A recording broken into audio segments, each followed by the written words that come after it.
Ini yang pindah kamarnya ya? Ya.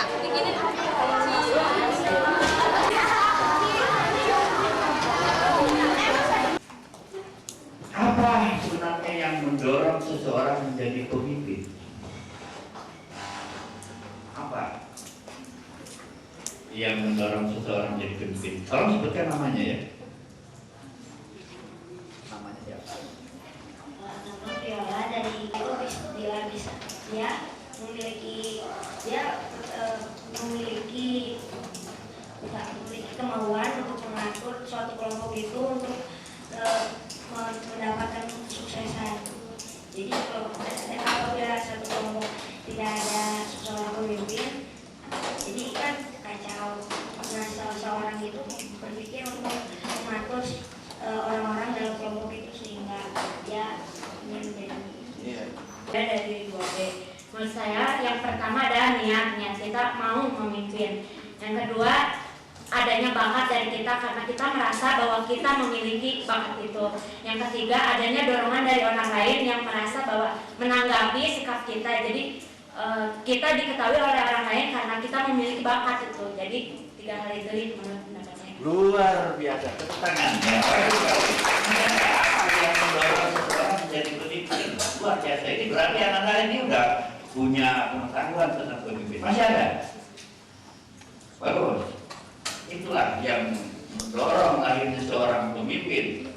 Dia punya bakat, kemudian karena di depannya dia menghadapi kelompok manusia yang liar, kemudian tidak teratur. Nah, dengan kehadiran dia mempunyai gagasan untuk mengarahkan kelompok ini. Nah, tadi disampaikan Raka ya. kelompoknya seperti ketua OSIS itu pemimpin di sebuah sekolah. Tapi kepala sekolah juga lebih tinggi dari ketua OSIS. Jadi ketua OSIS itu cuma ya sekadar membantu gitu. Jadi yang sebenarnya berkuasa banget gitu. Sebagai pemimpin sekolah adalah kepala sekolah. Gitu. Iya, bagus. Apa sih sebenarnya yang disebut dengan pemimpin? Ini intinya. Yang namanya pemimpin itu adalah seseorang yang mempunyai kemampuan untuk mempengaruhi orang lain sehingga orang lain itu melakukan sesuatu apa yang dikehendaki oleh dirinya, baik seorang ataupun banyak. Itu inti. Kalau dia tidak memiliki kemampuan untuk mempengaruhi orang lain, maka sulit dia untuk menjadi seorang pemimpin. Ananda di rumah, siapa yang punya adik? Wah, hampir semua punya adik.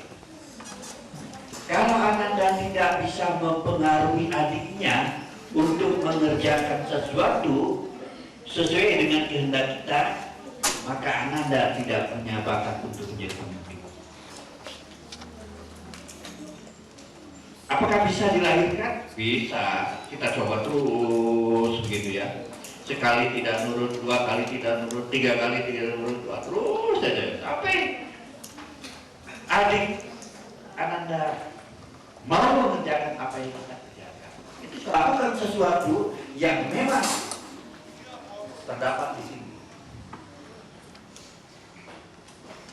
Saya harus berhasil belajar. Nah, Anda cita-cita kan? Pengaruhi diri Anda untuk bisa berhasil. Apa? Belajar. Ada teman main, mengajak main. Karena dia tidak mau dipengaruhi oleh temannya dan dia harus mempengaruhi diri sendiri. Saya harus belajar. Maka berarti Anda sudah berhasil memimpin diri sendiri. Dan menjadi pemimpin itu merupakan keharusan. Harus. Kata Rasulullah, setiap diri itu adalah pemimpin. Kata Nabi Muhammad, setiap diri itu pemimpin. Sakit hati dan yang paling takutkan, doa orang yang sakit hati dan teraniaya akan dikabulkan oleh Tuhan. Itu pemimpin masalah yang saya ceritakan. Tapi segala macam gaya kepemimpinan pasti ada plus minusnya. Anda kalau pemimpin harus siap plus minus. Saya harus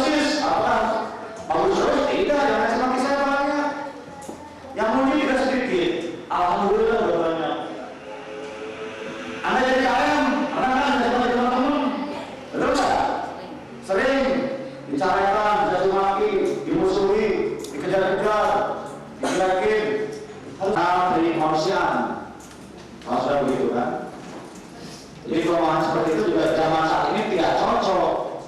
Siapa di zaman seperti ini, zaman sekarang tidak cocok memimpin seperti itu. Kalau misalnya memimpin OSIS, gayanya seperti ini, wah celaka kamu. Berapa orang tiap hari kena skor? Betul nggak? Ada orang yang terkena operasi berapa orang? Jam 12 malam. Awas, jangan coba-coba lagi masuk kamar perempuan. Ya. Jangan coba-coba lagi masuk kamar perempuan, siapapun Anda. Makanya dipisah itu tujuannya. Ingat ucapan dan nasihat Bapak Ustadz kemarin. Ya, jin macam-macam kan? Betul nggak? Dan saya tambah lagi, dan saya ingatkan lagi 40 setan mengelilingi Anda semua. Dan negatif istighfar. Setan itu sedang mengganggu Anda. Baik, kembali. Jadi Pak seharusnya gimana dari pemimpin itu Pak? Seperti apa? Apakah harus seperti ada kata, perilaku, dan satu lagi apa Bu? Sifat. Sifat orang tidak sama, betul nggak? Perilaku tidak sama, pendekatannya mungkin yang sama. Maka teorinya yang saya akan sampaikan adalah pertama untuk jadi pemimpin harus punya rumus OA. Jalan ya.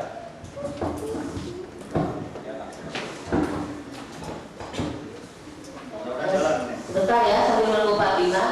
Banyak kamar yang belum dikunci. Siapa yang merasa kamar belum dikunci? Nampaknya materi nanti mungkin akan di-cover oleh Kepala Subdin di Puspabun kaitan dengan kebijakan yang sifatnya untuk secara umum gitu. Karena beliau eselonnya memungkinkan ya. Kalau saya eselon 4 ya materinya lebih baik kepada kebijakan yang sifatnya lebih teknis gitu ya. Secara kedinasan kami sangat berterima kasih kepada SLPP 5 bahwa pelatihan kepemimpinan ini bisa dilakukan dan harapan bisa membekali anak-anak dengan bahan-bahan atau dengan materi-materi yang berkaitan dengan apa saja yang mesti disiapkan di masa yang akan datang, kelak di mana kita harus siap menjadi seorang pemimpin. Kegiatan ini sangat positif karena anak-anakku sekalian, dalam pembelajaran itu ada dua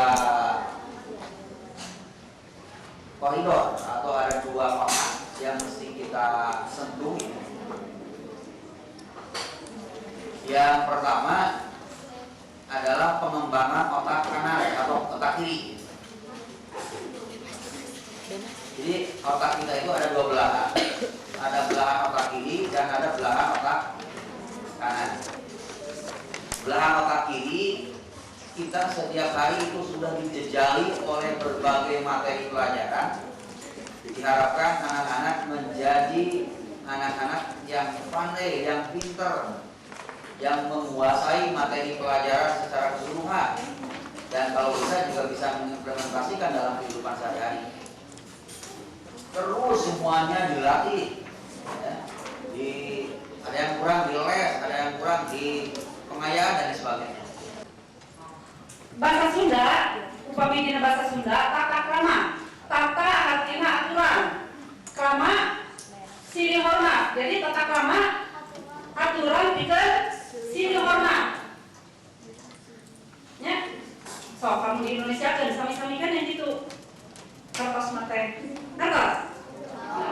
Di lingkungan rumah, di lingkungan sekolah, dan di lingkungan masyarakat. Sudah kita ganti ya. Jadi tata krama berarti aturan atau norma kelakuan atau perbuatan yang sopan dan santun. Jelaskan seperti yang saya katakan tadi ya. Beda dengan etika. Apa bedanya dengan etika? Di sini tidak ada ya. Tata krama, kalau tata krama itu menurut kebudayaan akan berbeda dengan ada kebudayaan di Jawa atau di Sumatera atau di Bali dan seterusnya. Jelas, nah itu tata krama beda dengan etika. Kalau etika menurut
dipresentasikan dan didiskusikan langsung. Nanti saling tanya, saling membantah, saling ini. Kenapa ini begini dan terus? Nah ini kalau kita tidak siap mental dan tidak siap isi, wah, akan turun. Cara membaca cepat, cara membaca memahami, cara membaca sekilas, yang ini dan sebagainya, kecepatannya dan sebagainya itu harus dikuasai. Ya, sejak sekarang dengan cara seperti apa? Karena kelemahan kita itu ada pada membaca. Berdasarkan hasil penelitian di Perpenas, ini jadi catatan kita. Maka dengan adanya jalur Jakarta dan Beijing ini terjadilah sebuah ledakan di kita ini, pemberontakan G30S PKI. Politik untuk menjatuhkan seorang pemimpin, pelajar dididik ya dengan cara yang tidak baik.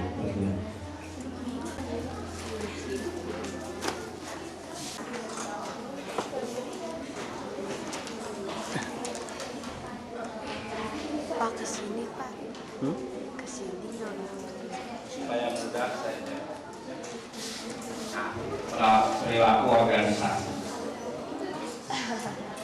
Yang tadi kebijakan sekolah masuk mempengaruhi organisasi belajar. Dari organisasi luar tadi juga mempengaruhi organisasi belajar. Pada akhirnya pada tahun 1970 ya, sampai tahun 1972 para pelajar di Jakarta mencoba pemimpin-pemimpin organisasinya itu mengadakan sebangsa musyawarah untuk mencari mufakat. Harus kemana ini pelajar ini? Harus dibawa kemana? Ya? Akhirnya mulailah datang masukan kepada para pemimpin pelajar pada saat itu. Dari Depdikbud memberikan gambaran bagaimana seharusnya organisasi pelajar. Dari pimpinan organisasi yang lain juga memberikan masukan-masukan ke dalam organisasi pelajar. Itu tahun 1970 sampai 1972. Mereka mengadakan berbagai pertemuan untuk menyatukan kesepakatan bagaimana caranya ya, mengambil inspirasinya, diserap ya, bahwa pelajar ini ternyata punya keinginan untuk bersatu. Akhirnya dari MPR setelah dibicarakan, keluarlah TAP MPR nomor 4 tahun 1978. Apa ketentuannya? Yaitu harus dilakukan pembinaan, harus dilakukan pengembangan terhadap para pelajar ini sebagai aset bangsa, sebagai calon kufur atas nikmat-nikmat yang telah diberikan oleh Allah akan mendapatkan siksa yang sangat pedih baik di dunia maupun di akhirat.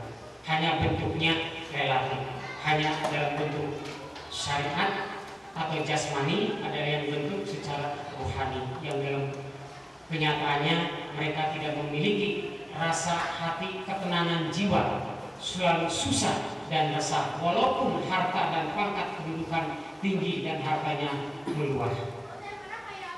Yang jelas siksa di dunia dan di akhirat bagi orang yang mengingkari nikmat-nikmat Allah, Allah tidak akan meleset janjinya. Hadirin sidang Jumat rahimahullah, khatib di atas mimbar ini selalu mengingatkan kepada para jamaah karena rasa kasih sayang di antara sesamanya,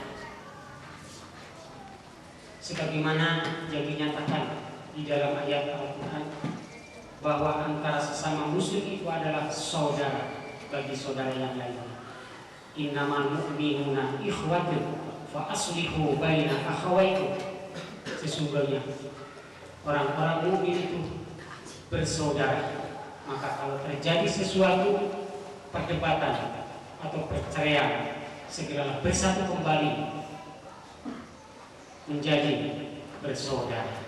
Iman kita dan takwa kita dengan melalui kegiatan-kegiatan atau metode yang kita laksanakan dengan sholat ini, terutama yang merupakan tiang pokok agama, merupakan suatu fondamen untuk mengokohkan kekuatan iman dan sekaligus mempererat ukhuwah Islamiyah persatuan sehingga bisa mengembangkan ketakwaan kita melalui jalur hablum minallah dan hablum minannas.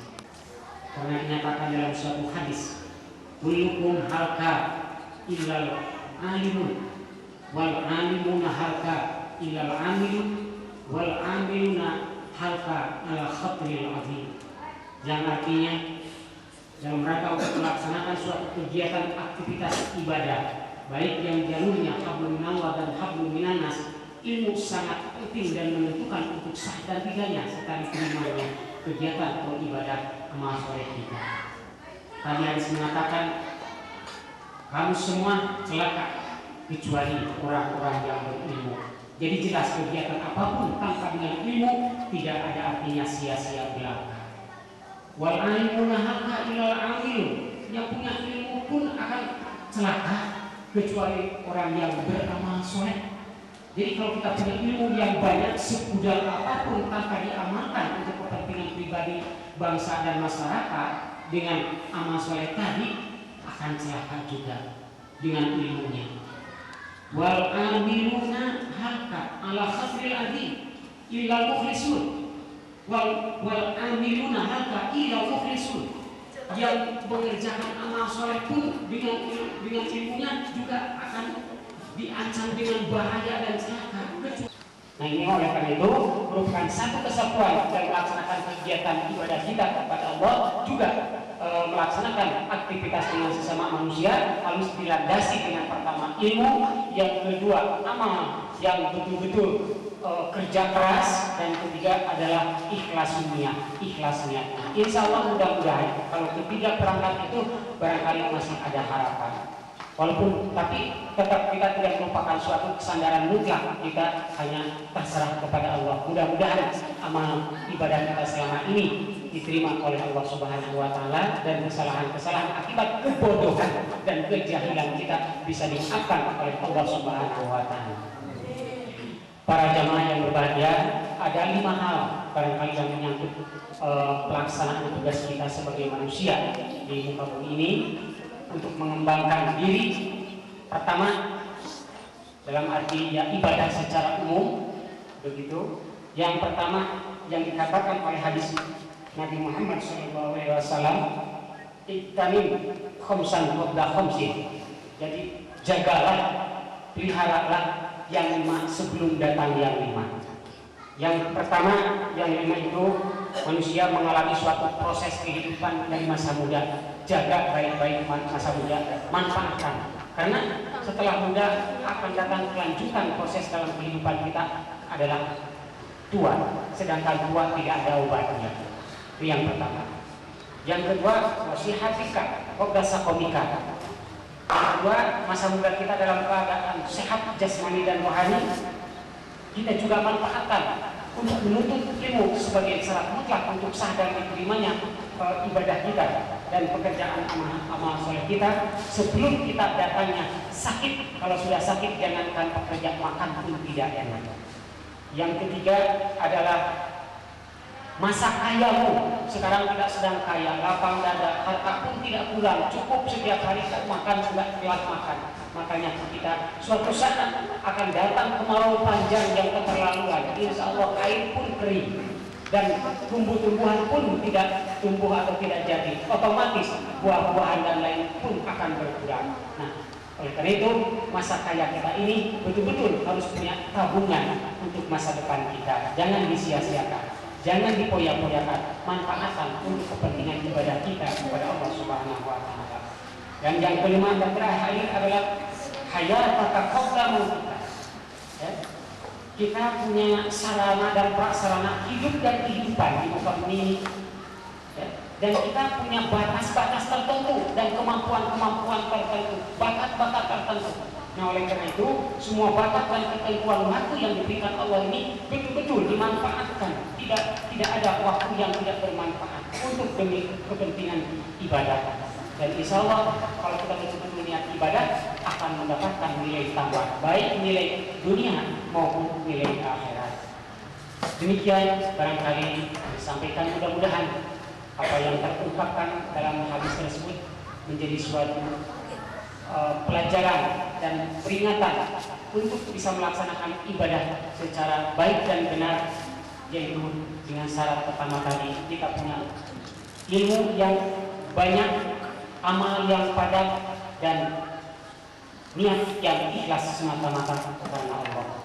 Barakallahu fiikum wa lakum. Amin karim wa nafa'ani wa iyyakum bima fihi minal ayati wa dzikril hakim wa taqabbal minni wa minkum tilawatahu innahu huwal ghafurur rahim.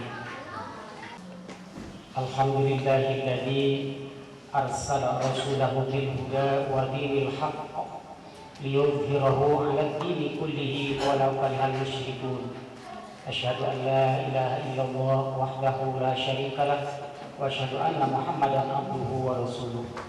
Allahumma shalli ala sayyidina Muhammad wa ala ali sayyidina Muhammad kama shallaita ala sayyidina Ibrahim wa ala ali sayyidina Ibrahim wa barik ala sayyidina Muhammad wa ala ali sayyidina Muhammad kama barakta ala Ibrahim wa ala ali Ibrahim fil alamin innaka Hamidum Majid. Amma ba'du, ya ayyuhan nas ittaqullaha haqqa tuqatih wa la tamutunna illa wa antum muslimun. Qala Allah ta'ala fil Qur'anil Karim, a'udzu billahi minasyaitonir rajim. Bismillahirrahmanirrahim. Wal 'asri innal insana lafi khusrin illa alladziina aamanu wa 'amilus shalihati wa tawassaw bil haqqi wa tawassaw bis sabr. Bismillahirrahmanirrahim. Innallaha wa malaikatahu yusholluna 'alan nabi ya ayyuhalladzina amanu shallu 'alaihi wa sallimu taslima. Allahumma shalli wa sallim wa barik ala sayyidina wa habibina wa syafi'ina wa maulana Muhammad wa sallim wa radhiyallahu tabaraka wa ta'ala an kulli sahabati Rasulillah ajma'in. Amin ya rabbal alamin. Amin. Allahumma ighfir lil muslimina wal muslimat wal mu'minina wal mu'minat al ahya'i minhum wal amwat. Innaka sami'un qaribun mujibud da'wat. Allahumma ya qadiyal hajat, Allahumma ya kafiyal muhimmat, Allahumma ya dafi'al baliyat, Allahumma ya rafi'al darajat, Allahumma ya syafi'al amrad, Allahumma ya mujibad da'wat, Allahumma ya arhamar rahimin. Ya Allah, ya Rabbi, setelah kami menegakkan dan memuji Engkau yang maha gagah perkasa, kami sadar akan segala kekurangan dan kelemahan diri kami sebagai hamba-Mu. Belum sempurna keimanan kami dan ketakwaan kami. Oleh karena itu, tetapkanlah kami ya Allah sebagai hamba-hamba orang yang beriman dan bertakwa dengan pertolongan dan hidayah dari-Mu. Pada saat ini kami semua duduk bersikup di hadapan-Mu, memohon kehadiran-Mu dengan menyatakan kesaksian dan juga menyatakan keluhan dan harapan dengan berbagai macam permasalahan yang penuh dengan hambatan dan halangan dalam melaksanakan proses kegiatan ibadah di muka bumi ini. Terjadinya dua arah komunikasi, bukan suatu hal yang mustahil. Kalau di dalam komunikasi itu ada miscommunication. Apa itu miscommunication? Miscommunication apa itu? Communication, kesalahpahaman,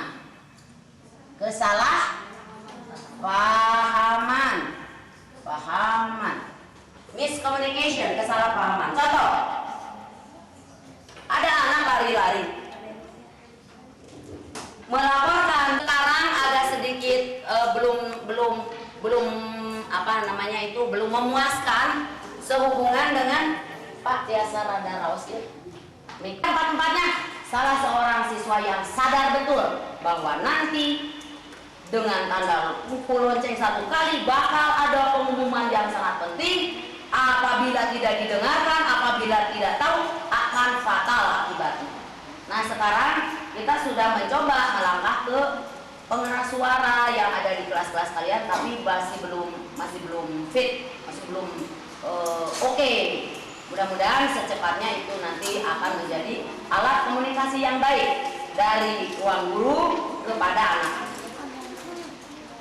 Itu saja dengan 1 kali.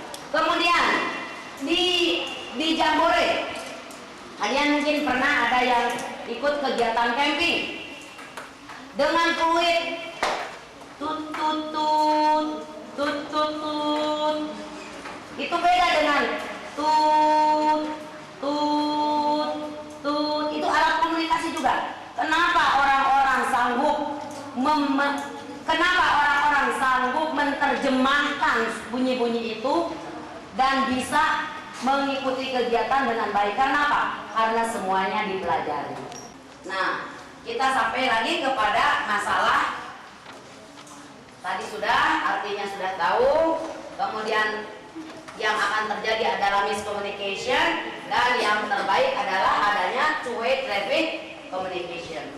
Nah, apabila anak-anak sampai dengan saat ini masih belum bisa menggunakan komunikasi dengan baik, apakah itu dengan orang tua, dengan keluarga lainnya, dengan adik, dengan teman, maka akan terjadi bentrokan-bentrokan yang tidak diharapkan. Berprasangka baik. Berprasangka baik.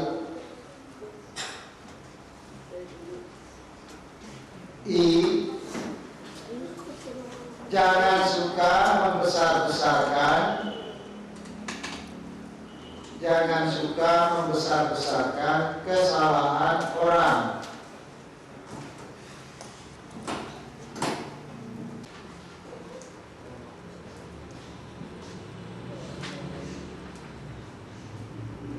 Biarkan setiap orang menyenangi Anda. K. Bersimpatilah. Bersimpatilah. Ada bekal. Tidak, berhati-hati jika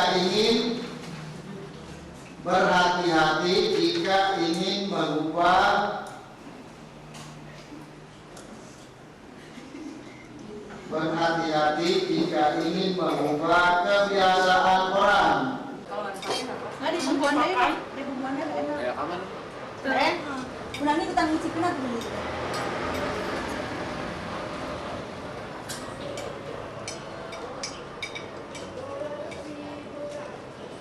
Bantunya rasa apa? Butuh banget. Dengan kertas orang boleh sekali aja. Ya, udah aku begitu. Ya kan aku sudah itu nanti makan ya kan. Masak gitu? Ya nanti kan baru kita jabatan. Nah, itu kan pamannya kan dia kan.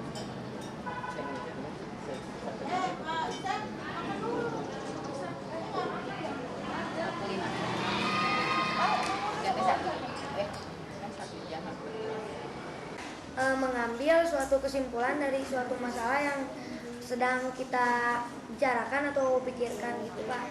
Misalnya kita lagi diskusi kelompok, ntar kita mau kerja kelompok di rumah siapa gitu. Kita diskusi dulu, terus kita kan mengambil keputusan di rumah siapa. Nah kesimpulannya di rumah siapa seperti itu Pak. Iya, bagus. Silakan yang lainnya. Nah, jawabannya tadi tujuannya itu semuanya betul, semuanya bagus ya. Bahwa tujuan pengambilan keputusan itu diantaranya adalah suatu proses ya, suatu proses pemilihan di antara tindakan-tindakan alternatif ya. Jadi pengambilan keputusan itu adalah suatu proses pemilihan di antara tindakan-tindakan alternatif yang ada ya. Itu tujuan atau maksud dari pengambilan keputusan ya. Jadi sekali lagi bahwa pengambilan keputusan ialah suatu proses pemilihan di antara tindakan-tindakan alternatif yang ada. Itu tujuannya. Ya, atau maksudnya ya. Nah, prosesnya itu dalam organisasi, proses itu banyak sekali ya. Misalnya organisasi kesiswaan, prosesnya demikian yang sudah Anda alami sekalian ya. Proses misalnya di dalam setiap organisasi atau setiap kegiatan ya. Nah, maka diantaranya kita seorang pemimpin diharuskan cepat tanggap mengambil suatu keputusan ya. Nah, itu yang pertama, maksud dan tujuan atau maksud yang dimaksud dengan pengambilan keputusan tadi adalah suatu proses pemilihan ya di antara tindakan-tindakan alternatif. Nah, alternatif yang ada pada suatu organisasi atau pada suatu lingkungan atau pada suatu kegiatan.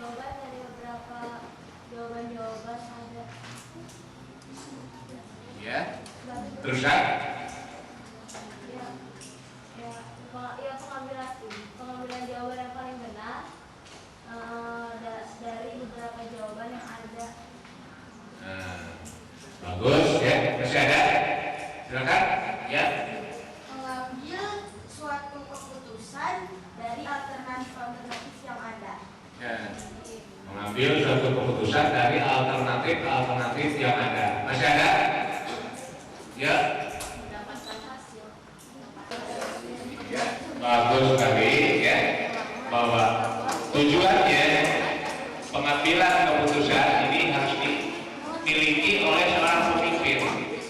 Nah, dari sekarang Anda harus menerapkannya. Misalnya seorang KM ya. KM ini harus mampu memberikan keputusan atau mengambil keputusan alternatif yang ada. Nah, agar tujuannya itu ya, agar dapat melaksanakan tujuan tadi atau maksud keputusan tadi sebaik-baiknya ya, dalam arti mampu mendukung tercapainya tujuan organisasi secara efektif ya. Sekali lagi bahwa tujuannya agar ya mampu tercapainya tujuan organisasi secara efektif ya. Itu tujuan dari pengambilan keputusan. Itu diantaranya ya. Nah, ini tujuan-tujuan tersebut atau tujuan organisasi kan bermacam-macam ya. Nah, supaya lebih efektif cara kerja organisasi tersebut, maka kita diwajibkan untuk bagaimana hasilnya, yaitu diadakan seleksi dulu itu. Nanti baru kepala sekolah akan, oh ini yang diterima, ini yang tidak. Paham? Apalagi udah. Ya, udah.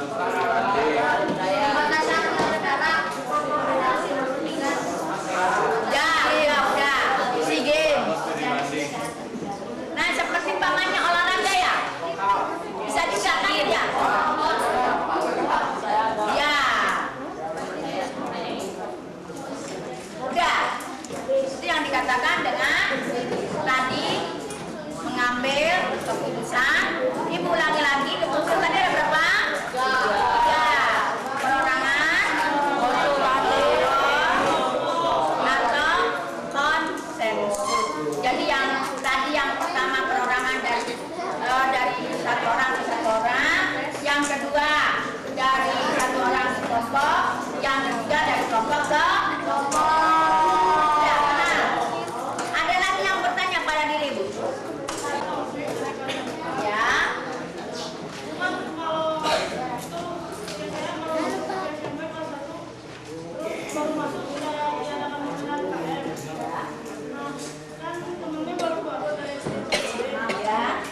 menilai dari penampilan saja. Biodata beliau ya. Nama Ibu Tarni, alamat Gang Rais 4, nomor 133 Kebonkawu. Telepon 423 3078. Saiki di Bandung tahun 60. Kamu mau di mana ya? Kemudian SMP-nya SMP 3 di Bandung tahun 63. Kamu belum diapa-apakan ya. Kemudian SMU-nya SPG 2 di Bandung tahun 66. Atau masih di awal-awal? Masih prosesnya juga masih lama. Perguruan tingginya di PGSLP jurusan menggambar. Makanya kalau Butani menggambar sangat bagus ya. Kalau dekor warna sangat indah itu Butani ya.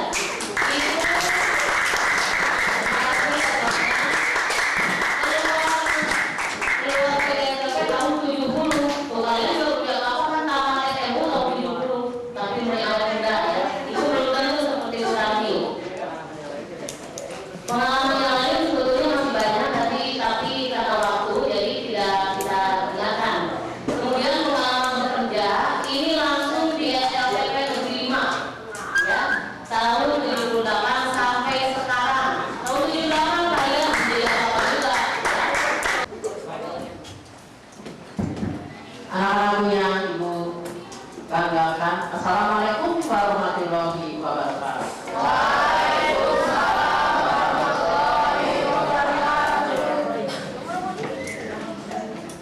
Sekarang meningkat ke materi motivasi. Mengingat pentingnya peranan kepemimpinan dalam organisasi, maka menjadi kewajiban utama bagi pemimpin untuk secara terus-menerus berusaha. 1. Mengamati dan memahami tingkah laku bawahannya. Ya. Mencari dan menentukan sebab-sebab tingkah laku bawahan. C. Memperhitungkan dan mengawasi atau mengubah serta mengarahkan tingkah laku bawahan. Dan apa sebabnya? Kita harus mencari sebabnya. Untuk mencari jalan keluarnya. Jadi kalau sekalian umpamanya saja sebagai pemimpin di kelas menjadi kakek, pemimpin di sekolah bagi teman-teman yang lain sebagai anggota OSIS. Kalau ada temannya yang salah, bukan dimarahi, tapi kita mencari jalan keluarnya, apa permasalahannya, diberi motivasi yang baik, diberi tangan, mendorong kerja yang timbul pada diri seseorang untuk berperilaku dalam mencapai tujuan yang telah ditetapkan atau mencapai tujuan yang baik.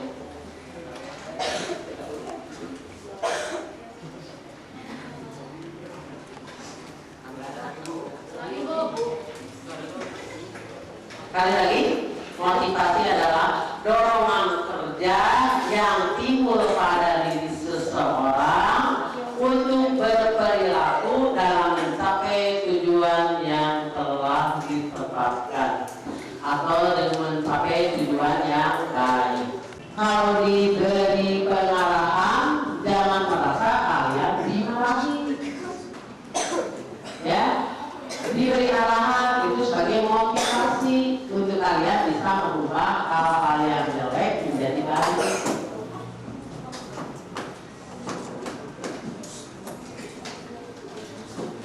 Nah, sebagai pemimpin mencari dan menentukan sebab-sebab tingkah laku bawahannya. Apa sebabnya? Umpamanya saja anak tersebut atau teman kalian pada waktu pelajaran matematik sering tidak masuk. Kalau sudah tahu penyebabnya, siapa tahu tidak bisa mengikuti, mau tidak mau harus diberi tambahan di luar jam pelajaran itu.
ekskul, ekstrakurikuler, ya.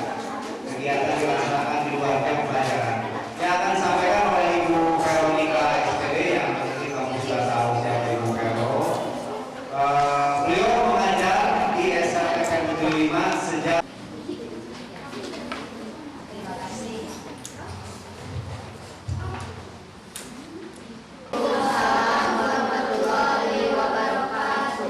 Salam sejahtera bagi kita semua.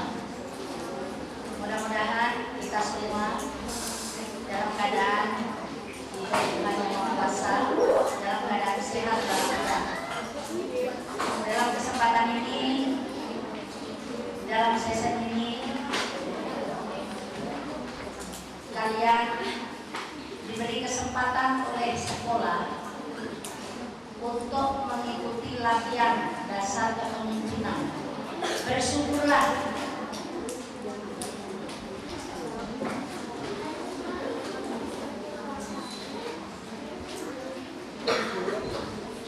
ini adalah calon pemimpin SLTP Negeri 5. SLTP 5 merupakan dambaan daripada masyarakat. Tentunya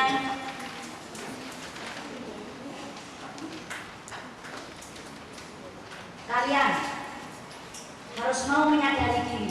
Dengan saya masuk ke SLTP 5, saya harus bisa menjaga nama baik, khususnya kedisiplinan. Dengan kalian latihan kepemimpinan ini akan menghasilkan anak-anak yang lebih disiplin, lebih baik, dan akan tetap membawa SLTP Negeri 5 khususnya secara nasional dan umumnya tentunya secara internasional. Tahun 80-an SLTP 5 atau yang dulu disebut SMP 5 itu cukup melambung, bahkan dikenal sampai ke dunia. Tidak sedikit dalam ekskul, khususnya ekskul. Di sini nanti karena Ibu menyangkut tentang ekskul, ada salah satu ekskul yang sampai ke Australia, sampai ke Malaysia. Kemudian satu lagi, sebentar nanti mungkin Ibu ingat. Ekskul apa yang nanti akan Ibu sampaikan? Nah, sehubungan dengan apa yang Ibu sampaikan saat ini, yaitu tentang materi ekskul atau ekstrakurikuler. Ibu minta di nomor 0461 1964 dan SK Dirjen Dikdasmen nomor 226-C-0-199 memperdalam dan memperluas pengetahuan siswa. Kedua, mengenal hubungan antara berbagai mata pelajaran. Mengenal hubungan antara berbagai mata pelajaran. Yang ketiga, menyalurkan bakat dan minat. Yang keempat, melengkapi upaya pembinaan manusia seutuhnya.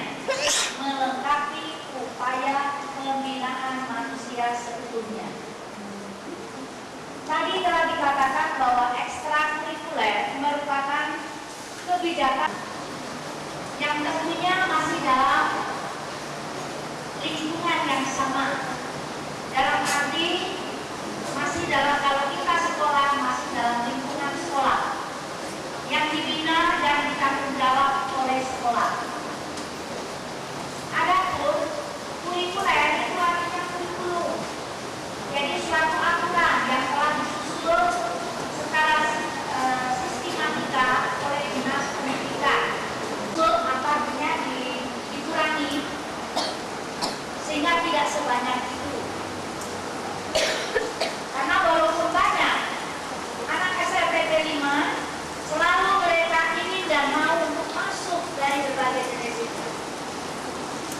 Kalau ekstrakurikuler itu adalah di luar KBM. Yang hubungannya dengan KBM itu yang disebut dengan intrakurikuler. Jadi ada ekstrakurikuler, ada intrakurikuler. Di mana antara ekstrakurikuler dengan intrakurikuler itu harus ada keseimbangan. Dalam arti keseimbangan tidak berarti masing-masing 50%, bukan.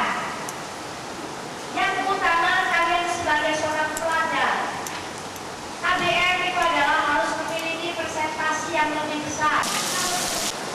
Yang formal tentunya itu yang diatur dikelola oleh suatu lembaga, sekolah misalnya, itu formal. Kalau yang non formal, misalnya kalian di rumah oleh papa mamanya itu mengikuti atau dikursuskan mungkin mengenai musik atau vokal tadi. Nah itu berarti ekstra, namun itu non formal, bukan ekskul namanya. Kalau ekskul di sini adalah yang dikelola oleh sekolah. Nomor 2, tahun 1989, yaitu tentang sistem pendidikan nasional. Maka disusun kurikulum pendidikan dasar, kurikulum sekolah menengah umum, dan kurikulum sekolah menengah kejuruan dan pengaturan. Jadi kurikulum itu adalah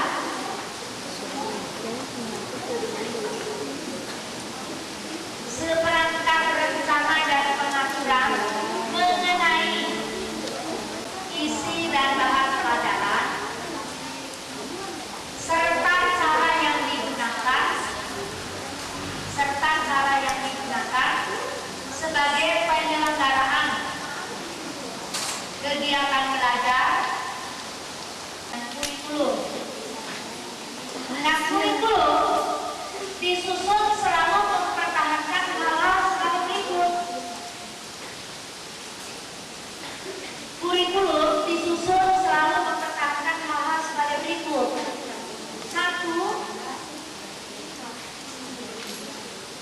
Tahap perkembangan siswa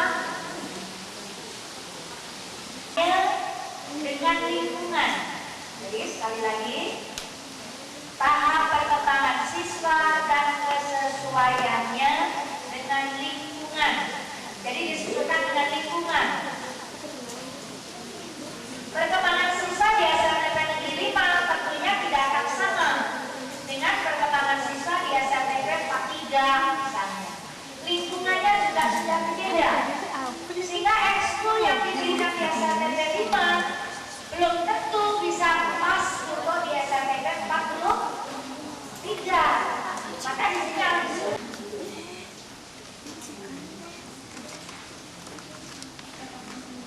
dengan mempertahankan kurikulum tadi, dengan kurikulum tadi, maka kebutuhan pembangunan nasional baik di bidang pendidikan maupun bidang lain, perindustrian dan sebagainya dapat dipertahankan. Dapat bayangkan kalau kurikulum tanpa dijalankan dengan baik, tanpa ada aturan yang tertentu, nah mungkin negara ini bisa amburadul. Kalian adalah sebagai penerus bangsa.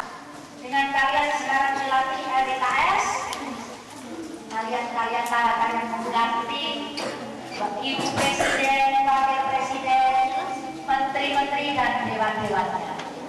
Ibu doakan mudah-mudahan kalian yang ada di ruangan ini nanti menjadi orang-orang yang berguna bagi negara kita Indonesia.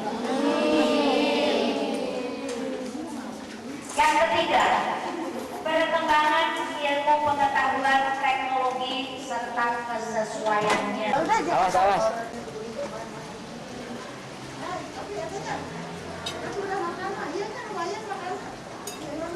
Ya, awak kenapa ada tahan gak? Dia aja. Cara dia di bumi mah. Sehat ya di sekolah ibu sekali kok. Non biasa. Kan lapor ke satpam di luar deh. Biasa.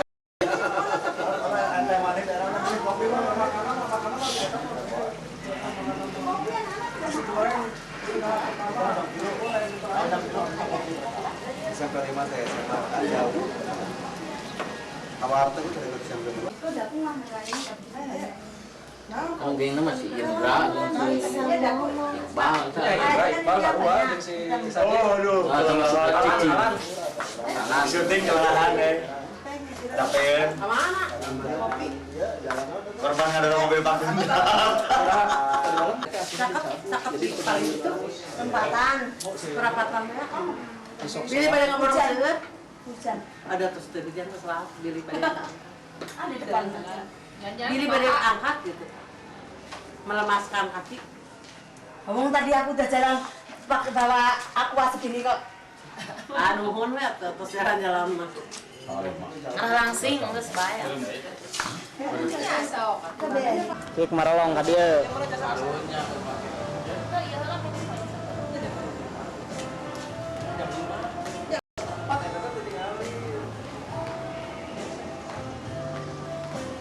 Dat.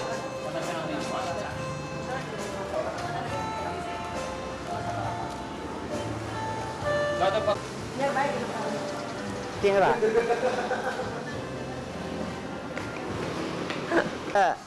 Cing lah.